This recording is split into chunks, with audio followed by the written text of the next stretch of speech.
There's a lot of buzz around initial coin offerings, or ICOs. Now, what are they, and how do they impact the crypto asset markets? Can you even invest in them? In this section, we'll answer all those questions.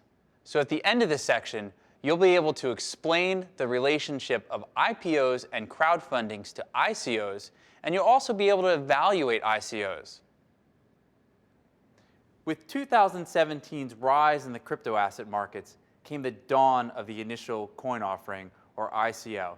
Now, ICOs to the cryptocurrency markets are very reminiscent of the initial public offering during the dot-com phase. Now, ICOs are like a hybrid of an IPO and a crowdfunding mechanism. And in these transactions, investors contribute Bitcoin or Ethereum and then receive a new token. It's important to note, though, that just because this transaction has occurred, you don't necessarily receive your tokens immediately. You might have to wait 3, maybe 6 months until the new token is issued. I would also note that for most of these ICOs, the earliest investors receive a discount compared to later stage investors.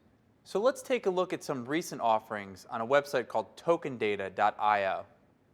So Token Data is a great resource that aggregates all initial coin offering information and puts it in one easy to sort area. And when you look at this site, you can see how much US dollar was raised for each of these initial coin offerings. You can see the month when they were raised and the sale price and current price. Now, a couple things I'll note.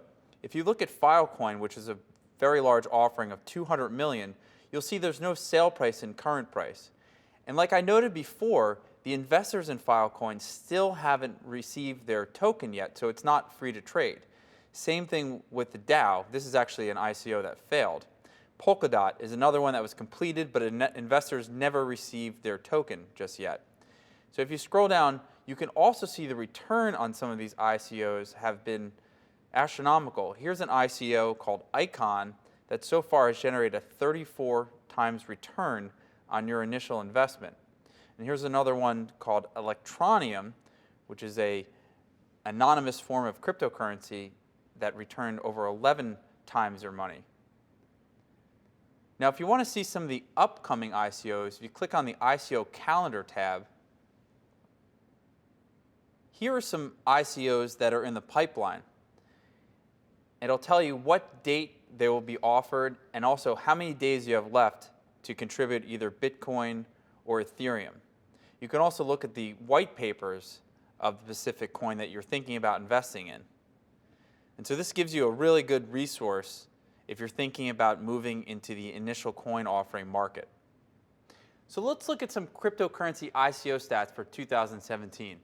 Now, this chart gives me an overview of how much capital was raised in 2017. And the first thing you'll note is that $3.7 billion went to ICOs, and this dwarfed the $1.7 billion of venture capital money that went to internet startups.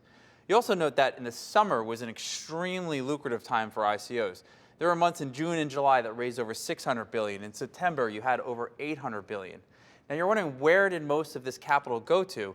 Well, the top 10 ICOs accounted for a lot of that aggregate number. Filecoin raised $257 million. Tezos raised $232 million. You have Paragon that raised $183 million. Now, where or what type of projects were investors looking for?